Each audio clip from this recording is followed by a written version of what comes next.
This year, the Oscar spotlight will shine on the gripping story of a teenage artist from San Diego. The documentary Inocente follows the teen as she uses art to overcome hardship.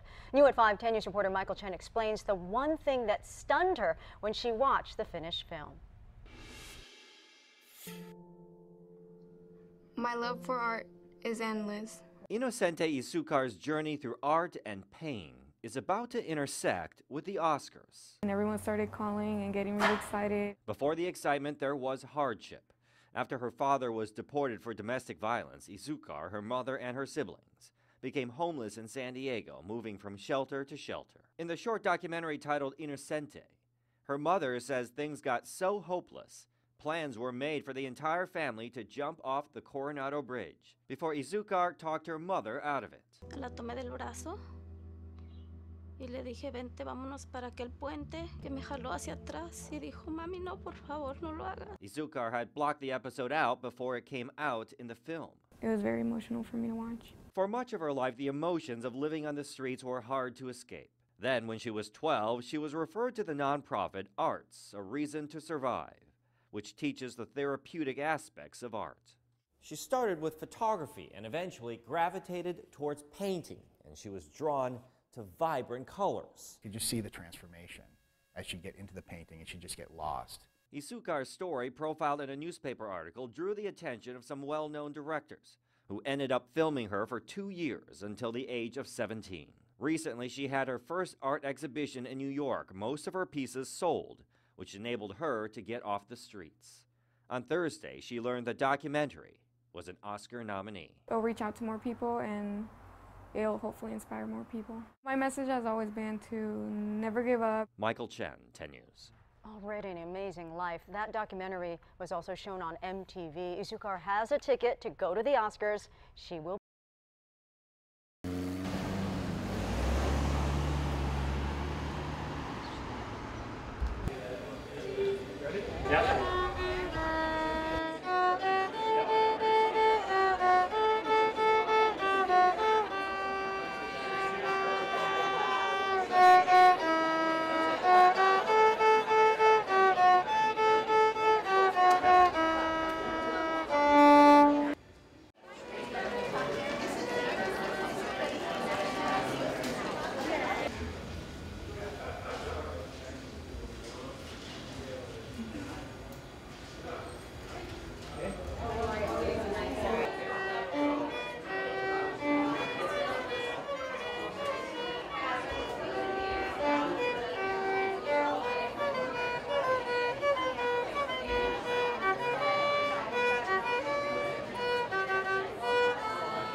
Hi everyone, my name is Inocente and I'm really excited to be here working with Courageous Hearts, and they're just such a great organization. I went to their space yesterday, and tomorrow I think we're going to do some artwork, and I'm really looking forward to speaking after the screening today.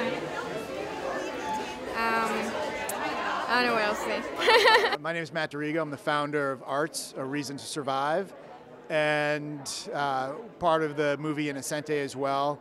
We're here to help support Courageous Hearts and Lindsay's endeavor to start an organization similar to A Reason to Survive here in Minneapolis. We feel that every community and every city should have an organization like ours, and what we're trying to do now is find individuals and organizations and communities that want to do this kind of work and help them to do the work, because there's thousands of Inocentes out there that need help, and we're here to make sure that there's people in communities that are doing the work. Okay, my name is Lawrence Whiten, or Larry Whiten, I am on the Youth Advisory Board. I'm the chair of the Youth Advisory Board. I guess, let's see, 3 or 4 months ago, it was about May 5th-ish, I was across the street at the American Nordic Center with my friends, and we were babysitting some kids, and I noticed this new place across the street. It used to be a corner store, and it wasn't a corner store anymore. And I seen people inside painting and doing all sorts of things. And I decided to go inside. And I met Lindsay Waltz. And right from then and there, I was intrigued and I was excited. And I don't consider myself an artist, but this place has made me feel a little more creative than what I was before. And I'm happy to be a part of it. And it's just great overall.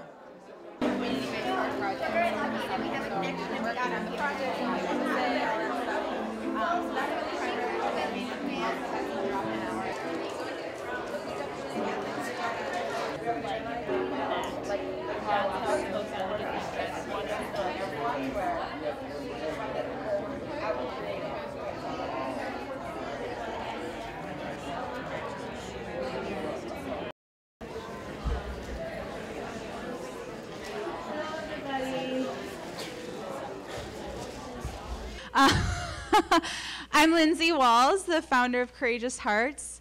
I'm so happy that you guys are here today to see this film. Inocente is excited to be here, and I am excited to have her. It's really a blessing to have her here with us today. Today's a big day for me. You may have seen my story in the news the last few days. It's been kind of all over the place, it seems like, but August 1st, 6 years ago in 2007 was a day, I think that was a big day for all of us in our entire community. Experienced a significant loss, and whether that loss was people, safety, feeling that you could trust that something would stay standing.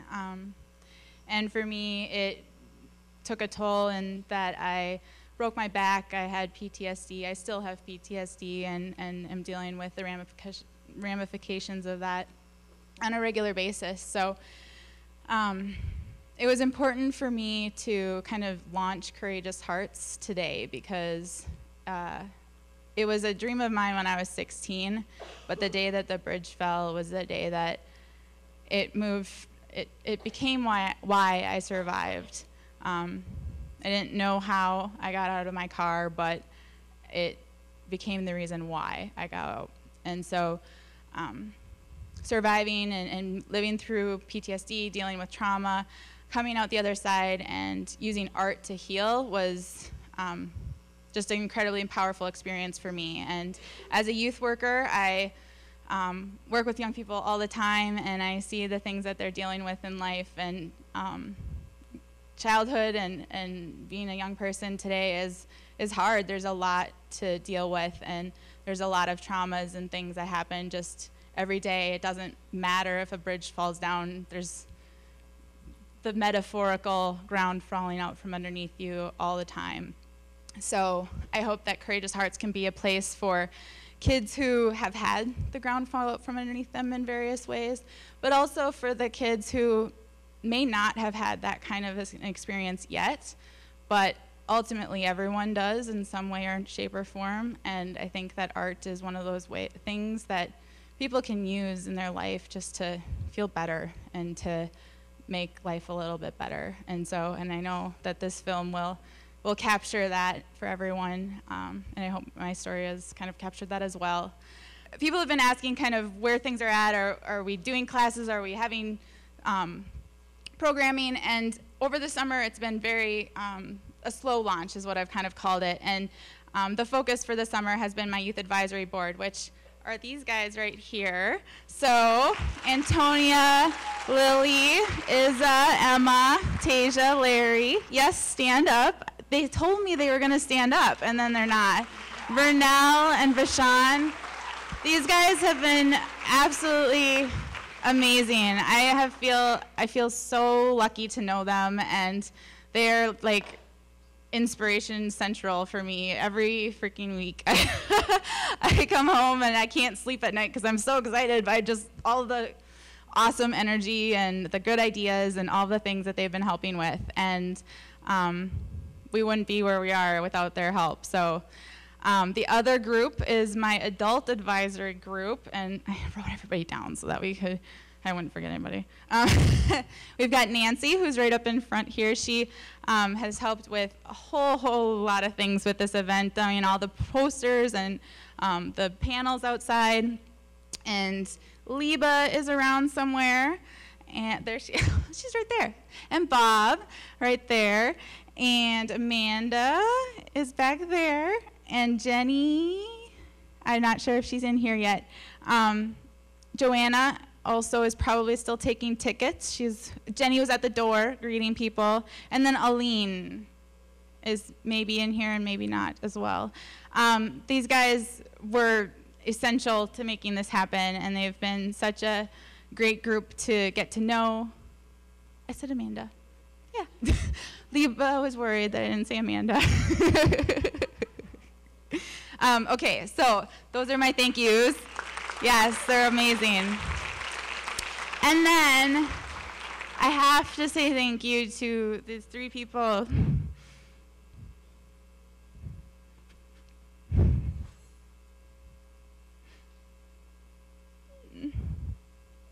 My mom and dad and my husband Dave. They've been my sanity. Whenever I feel a little crazy, they're the ones that I call and talk to, and they're fine with it when I get mad at things and stuff. And so, last thing, I know that I'm probably going over my time and we're totally throwing off the schedule. So once the film and the panel's over, you're just gonna have to get out of here. No. But so we are having a panel after the film, so resist your urge to get up when the credits start rolling. I know that we're kind of trained to do that, but we will have a panel, and Inocente is here, and so is Matt D'Arigo, who's the founder and CEO of A Reason to Survive, which is the arts organization that she participated in San Diego. So we're gonna have a discussion about creativity and healing. I'll be a part of that as well. And then tomorrow, we are going to be having a similar, not event here, but we're gonna be having a grand opening kind of come as you can event at Courageous Hearts from 10 to 2. We're gonna be doing a spontaneous mural. We've got Antonia, we're here with her dad's help, created some panels and worked really hard over the last week on making them happen so that we could paint a spontaneous mural on these panels for our space, and it's going to be an ongoing piece of work, so it's not going to have a finished product. It's just come and make your mark on Courageous Hearts. So that's 10 to 2 tomorrow. Inocente will be joining us in the morning before she flies out of town at Courageous Hearts. Oh, yeah, do you want the address? That'd be helpful. 4164 Cedar Avenue South, just on the corner of Cedar and 42nd. And then the last thing I'll say is that we just came up with our topics for the fall. We're going to be having after-school programming. The classes will be Monday through Thursday, 4:30 to 6. We haven't figured out which topic will be on which day, but the topics are going to be hip-hop dancing, improv, art journals, and intuitive painting. So we tried to kind of cover a range of topics. And so one night each week we'll have something happening, and kids can sign up for one night a week or all 4. And then on Fridays, we're doing free Fridays. So the classes on Monday and Thursday, we have a fee that we're trying out. This is all a work in progress, so things will probably change. But on Fridays, it'll be free Fridays. We're going to have a talking circle, so kids can come in that have been coming throughout the week and hang out, talk, and get to know each other, build community that way. And then we'll also have open studio time. So if you're just coming in for the first time, you can pick up some paintbrushes and do something with them. Or if you want to work on a project from earlier in the week, you can use that time as well. So that's kind of our model to start. We'll see how it goes.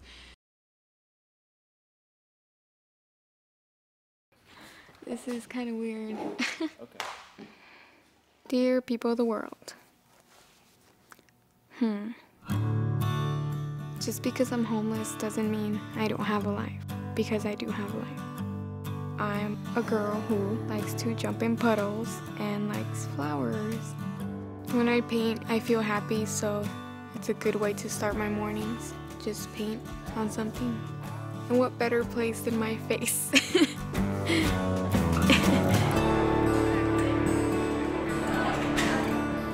Every student is to present today.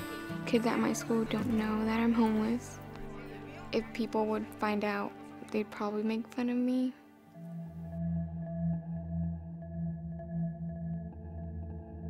Not having a home is like not having somewhere safe to go to. La tomé del brazo y le dije, vente, vámonos para aquel puente que está allá y nos vamos a aventar al mar, tú y yo. No te quiero escuchar llorar. And I'm still waiting for that one day that will change my life.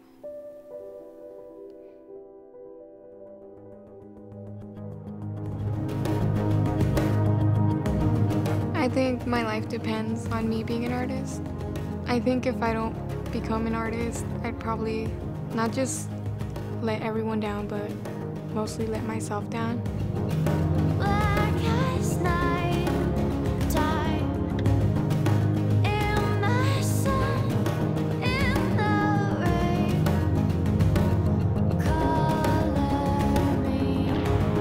And although people think they know me, they know nothing of my life. The woman's belly I came out of will never know what I go through out of her sight. Living together right now is not working. There's lots of stress. Quisiera abrazarla, darle los besos que dejé de darle desde que tenía 6 años.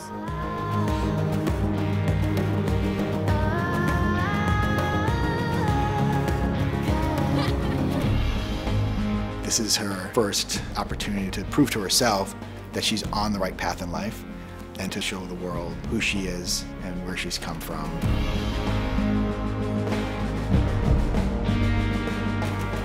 I don't know if I'm strong or whatever, but I think it's about time that I go my own way.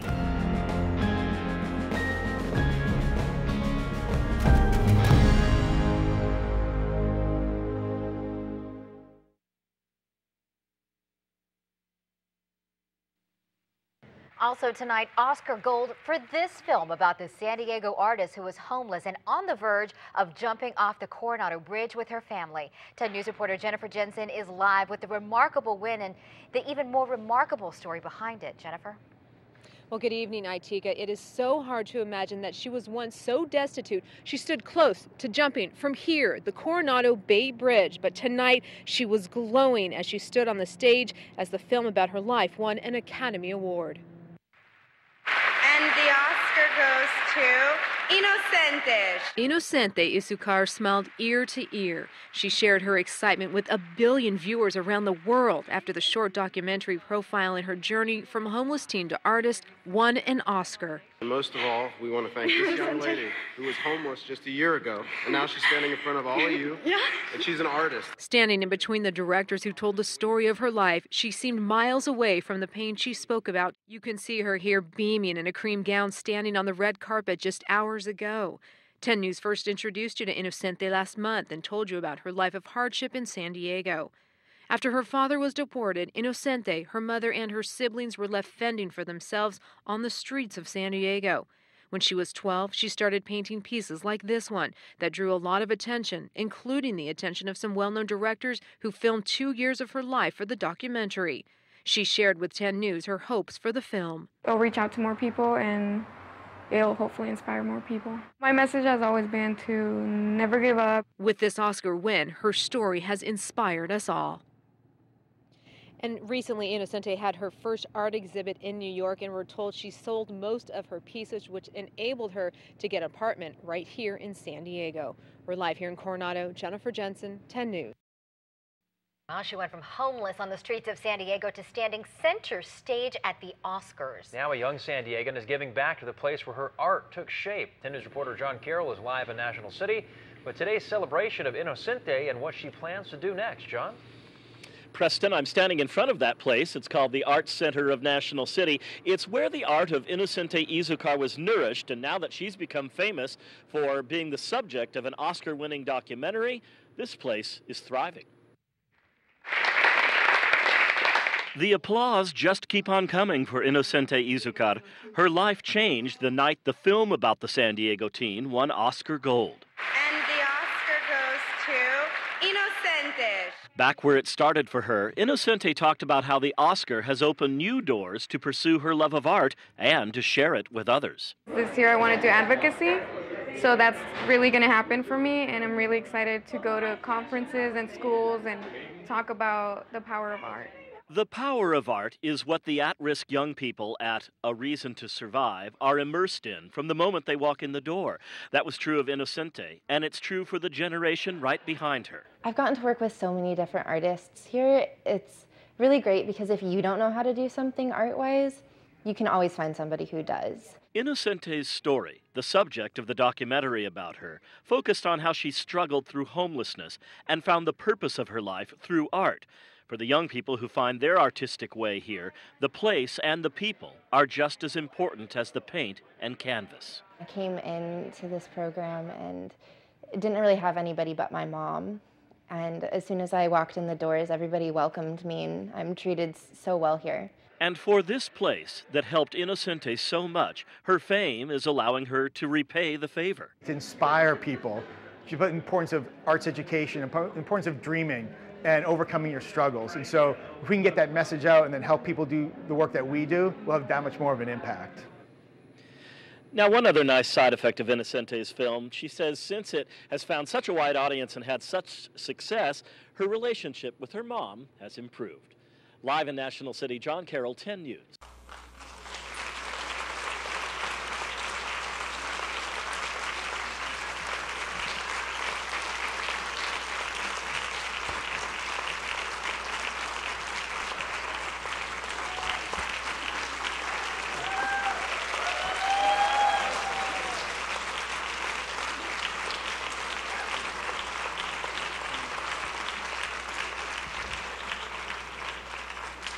Well, that was wonderful, and I thank you all for coming. I just wanted to introduce myself. I am Michael Fallon, the Executive Director of MTN, the Minneapolis Television Network.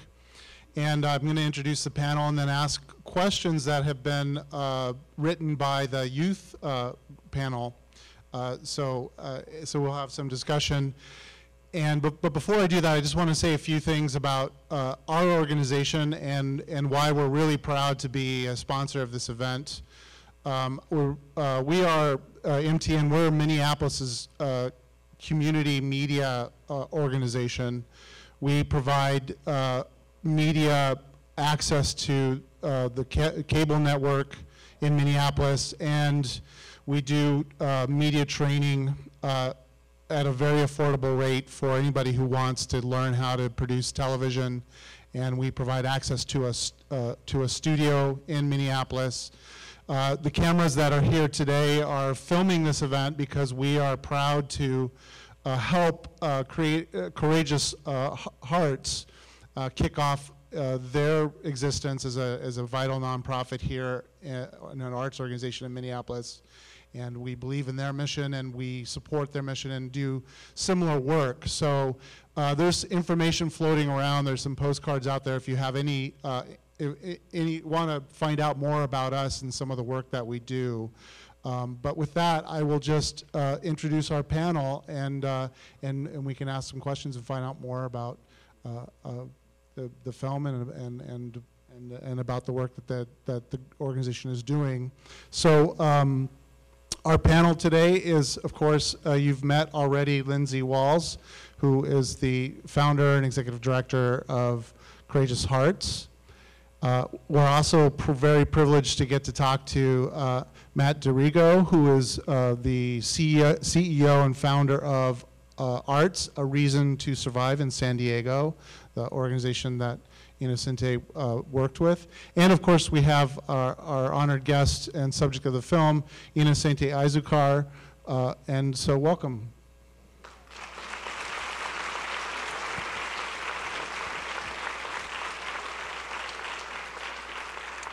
The first question I think the youth panel wanted to know is, Inocente, could you give us an update on what your life has been like for since the film came out? Hi, everybody. I'm just really glad to be here, and there's a lot of people, so that's good. That's good that word got around. So thanks for being here, first of all. And yeah, my life has been a lot better. I have an apartment, and I've been living on my own for about a year now. I think over a year, a little bit over a year. So I'm doing a lot better now. And I'm doing really great with my mom. So I love my mom, and her and I are doing a lot better too. And I think lastly, I've been traveling, so I'm really excited to be here, and I've been traveling a lot, doing screenings like this and doing art workshops. So I'm really excited about that.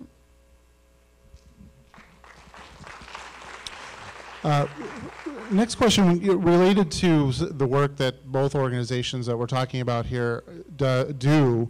What do you think makes art different from other healing processes? Me? You go first. Otherwise you might never. Yeah.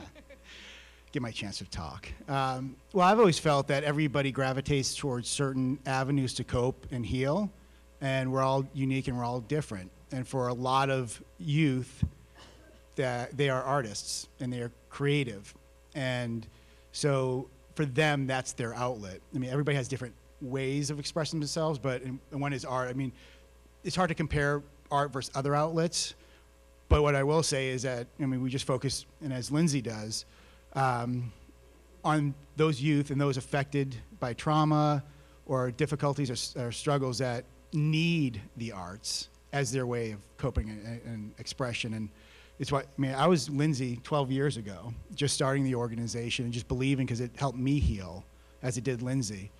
And to have a space for kids to come that's not school and home, have an art center like for Inocente to come to, it's critical and it's vital. And you can, I mean, we're an example. If I could do it, and I keep on telling Lindsay, if I can do it, you can do it.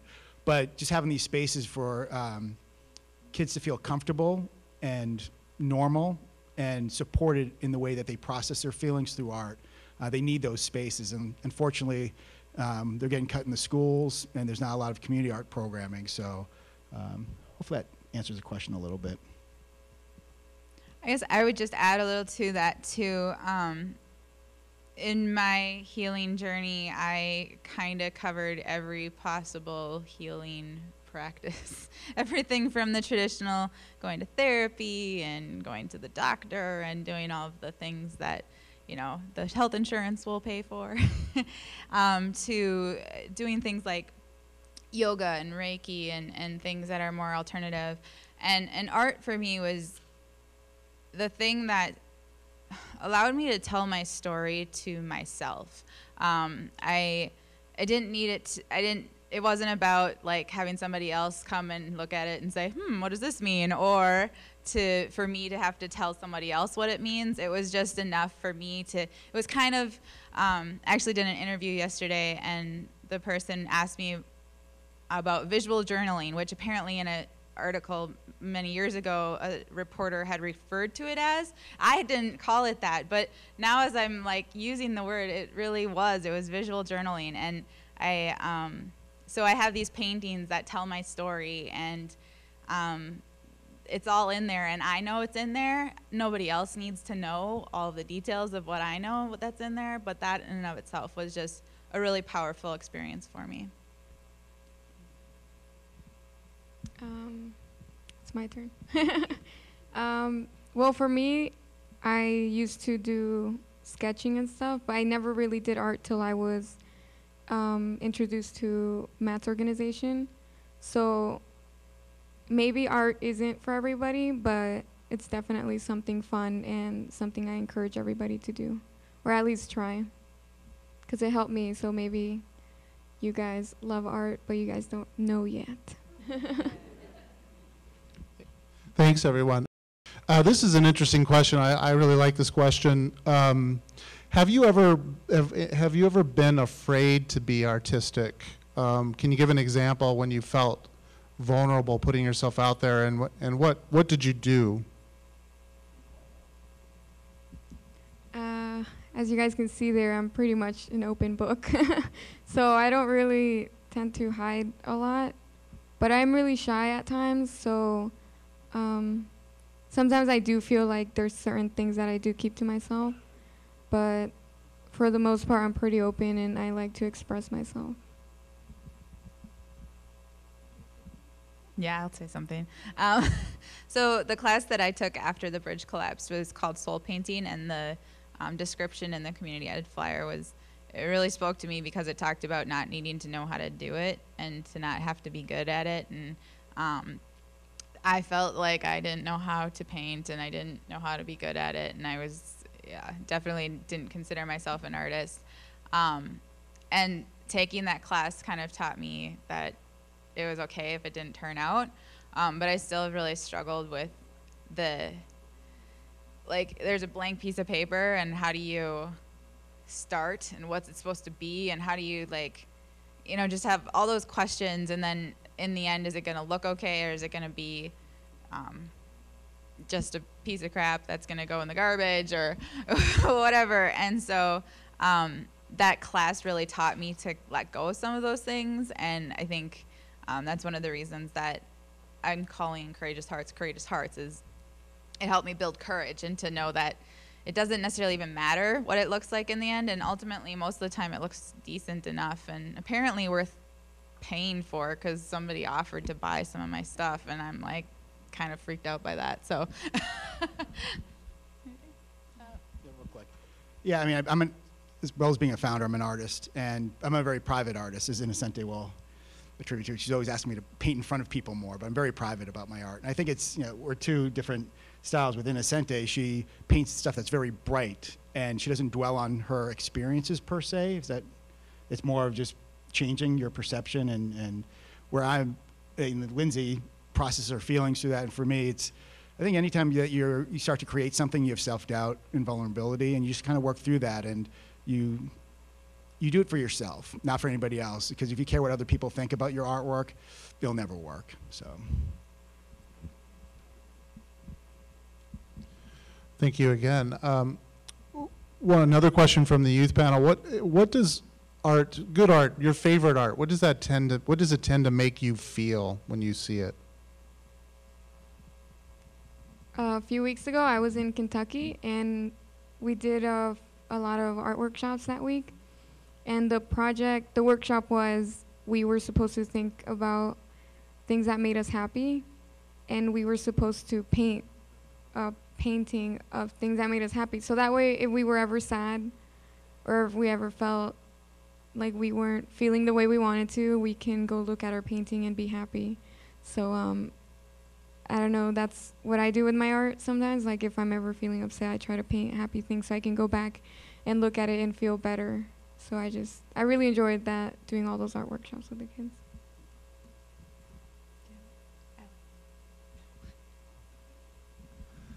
I have a question. I'm just kind of curious. I'm always curious about documentary films like this.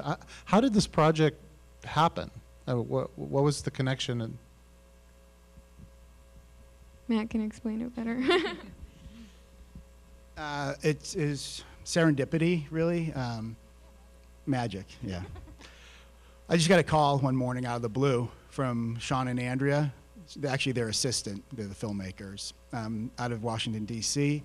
And they saw a stat that 1 in 45 kids in America are homeless.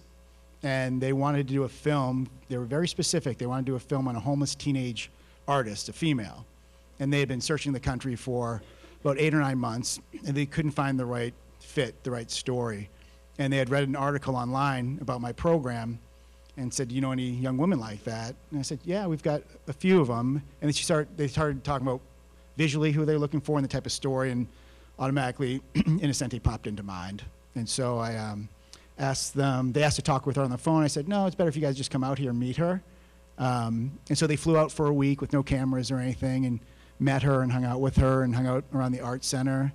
And at the end of the week, they agreed that she had a powerful story to tell, and they wanted to tell it. So that's how it came to be. The rest is history. But I will add that The film almost didn't get made. I mean, there's no budget for it. It got shelved a bunch of times. It was like a 3-year process before it saw the light of day. And so we didn't know what was going to happen. Even though we know Sean and Andrew are very talented filmmakers, I mean, the first couple of film festivals it got submitted to, it got rejected.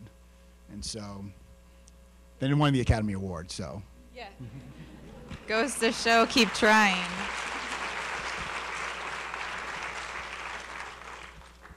Yeah. I think probably we have about 10 minutes or so. So let's take some questions from you. You go ahead, and if you have some questions, just raise your hand. I'll call on you, and I'll repeat the question so that everyone hears it. But try to yell it loud to us. Don't be shy. I know you guys want to know stuff. So the question is, did Inocente get a show in New York yet? I did last year. I got a show at Tribeca in New York. And Matt acts like my manager now, so he's taking on a manager role. No, he is. He's acting manager. He's my manager now, but I think we're working on another show in New York towards the end of this year. So, yeah, I'm really excited about that too. Another question? Sure, in the middle here.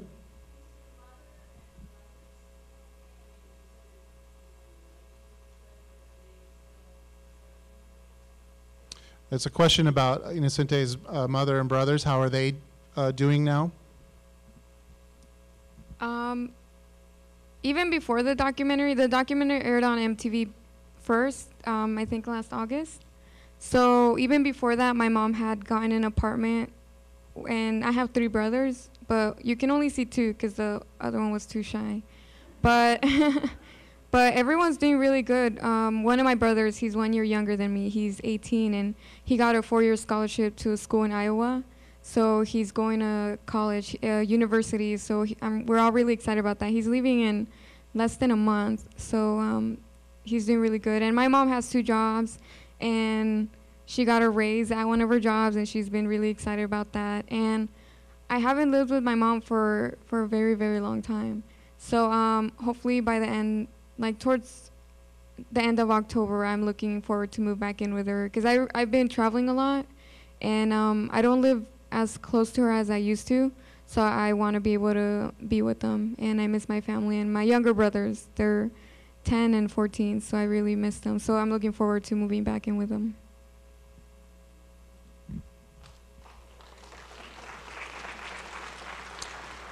Another question here. A question about Courageous Hearts. When is the first Courageous Hearts show? Good question. Well, we need kids to come in the fall. It's brand new. We're going to actually be doing some really fun work. We have been doing some really fun work with the Youth Advisory Board this summer.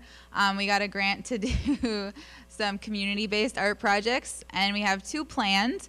One of them is a sand sculpture, be stress-free, just play and hang out, and that's supposed to happen at Lake Hiawatha Beach. We've had to delay it because we've had so much rain that there's been no beach.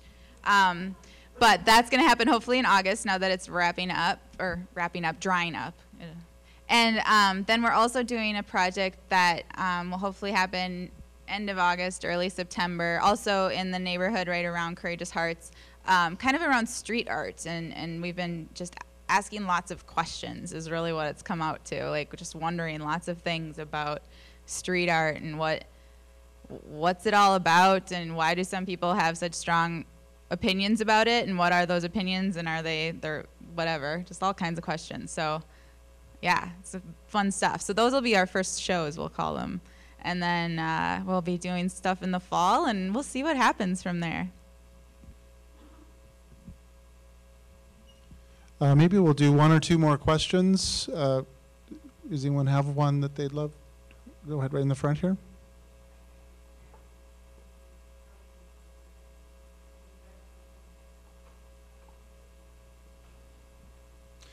Yeah.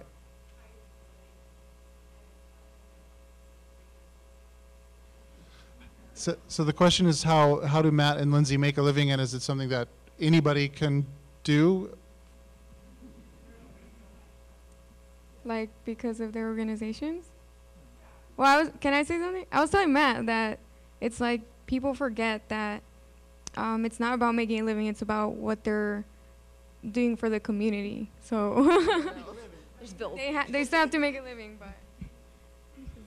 Yeah, I've been talking to Lindsay a lot about that the past 2 days because I was in her shoes. I started from nothing. My sister got me a book on how to start a nonprofit, and my dad made a $5,000 donation, and we were off. And it was a struggle. I mean, for a long time, I didn't make money. The organization's grown now. I've got 12 staff, hundreds of volunteers, and so yes, I'm making a living. And just the way nonprofits are kind of set up, I've got a board of directors that sets my salary, and then I set the staff salary. But can anybody do it? Yes. I mean, if you talk to my dad back 20 years ago, he would never thought that this would happen. But art changed my life. I mean, I was in a different place than I was. But my thing to Lindsay is like, you got to start somewhere, and it takes patience and perseverance. I mean, I didn't have a degree. I have a degree in art and a minor in philosophy. But I was blessed, I think, with some of my dad's business sense. But it takes a community. I mean, it's one person driving it. It's that champion to drive it and be passionate about it. But then it's bringing in people that believe in that vision and see the importance of it. And that's why Inocente and I travel around, because it is important. You know, I started from nothing. I didn't even have an art center for 6 years. It was all outreach. So I want to be able to inspire people like Lindsay to stick to it and inspire people in the audience to support her in the community, because there's thousands of kids like Inocente out there that are looking for a home, a place to go to that's warm and inviting and creative. Yeah, and never did I think I'd be at the Academy Award. So, you know, it's a tough journey. It's up and down. It's difficult work, but I always tap into why I do the work, and Inocente's always reminding me of that. Like Lindsay, you know, I used art when I was 19 because my mom and my sister were both diagnosed with cancer within about 4 months of each other, and I just relied on art and music to help me through that time. And I knew if it worked for me, it'd work for others. And Lindsay's doing the same thing. It worked for her, so she knows it will work for others. So. Yeah, and I do not make a living. I pay bills. And so I see a hand up there. I'm just going to finish. Do you have a question? 1 second. So I do not make a living. I volunteer right now, and I work part-time for another nonprofit, and that's how I make my living. And yep, so yeah. Maybe this is the last question in the back, or what? The question is, does she still sell her paintings? Matt can answer that. Yes, she does. But between her travel schedule and her art career, and then also just being a 19-year-old, we try to balance that. And she's trying to build up a body of work for the shows that's coming up. But if you go to InocenteArt.com, she's got lots of prints and limited edition prints. And I think in the fall we'll be putting up some original artwork. But we're just trying to have her have a halfway normal life and not have to paint all the time, because then it's not fun. But she's definitely selling her artwork.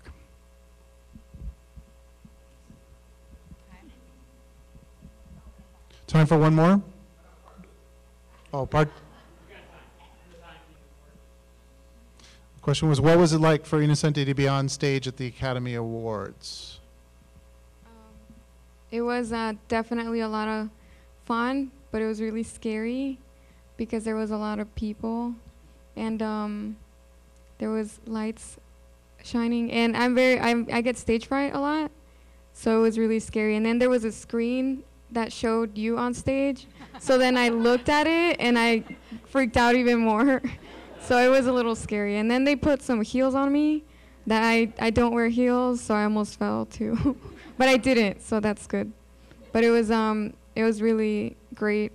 Win or not, we were just really glad to be nominated and to be there. But we did win, so that's cool. So that was, yeah, a lot of fun. And then we went to the Vanity Fair after party, so that was a lot of fun too.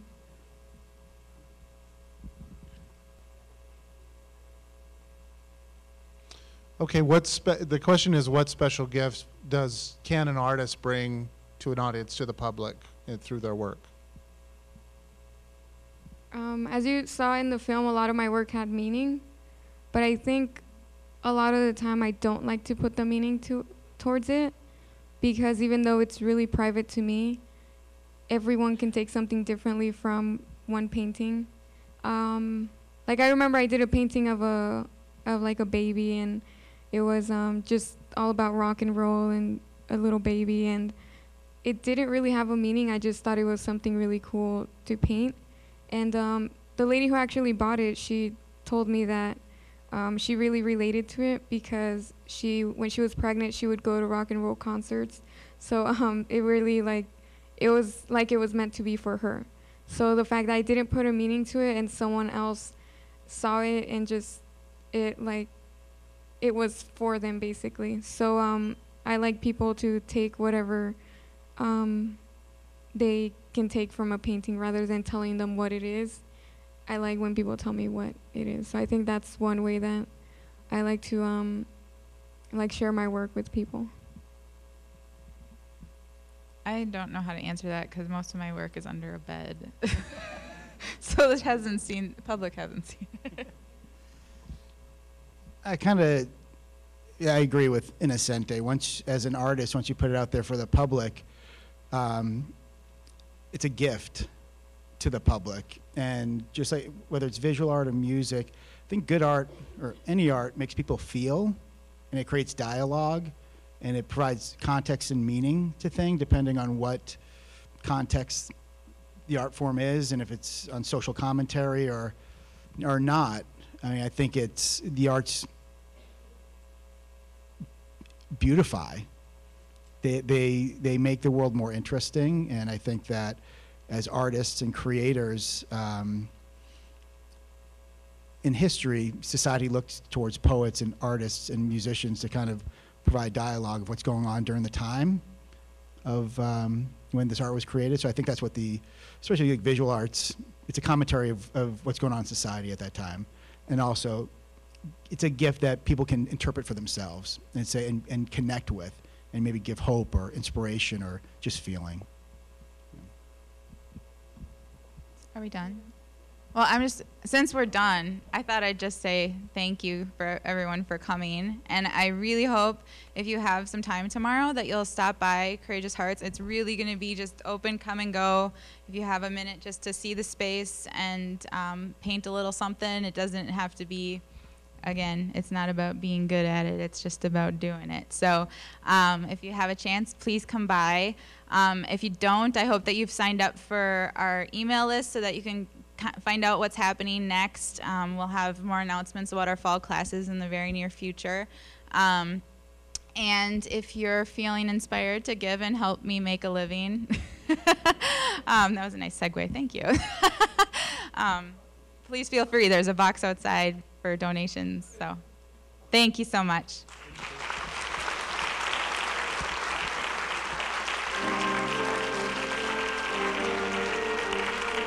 Thank you.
using film to tell stories is a powerful tool. We wouldn't be here today unless it was for the art form of film.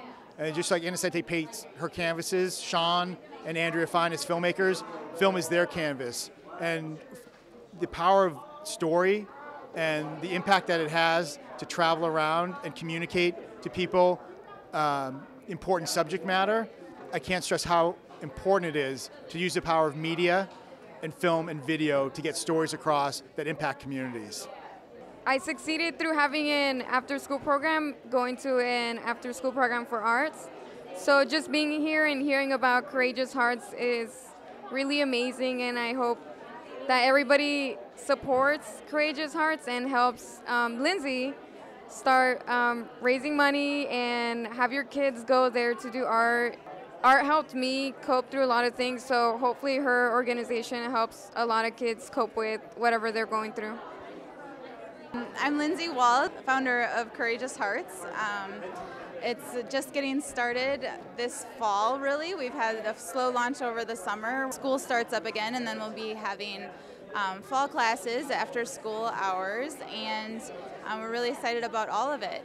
We had a fantastic event here today with Inocente and Matt Diarigo from A Reason to Survive, and they flew all the way from California to be with us and screen the film, and we had a great discussion about the creativity and power of healing, or the creative power of healing, and we are looking forward to all the things that can come from this event and all the excitement that's been happening around our organization, our mission, and we look forward to many more events like this to come.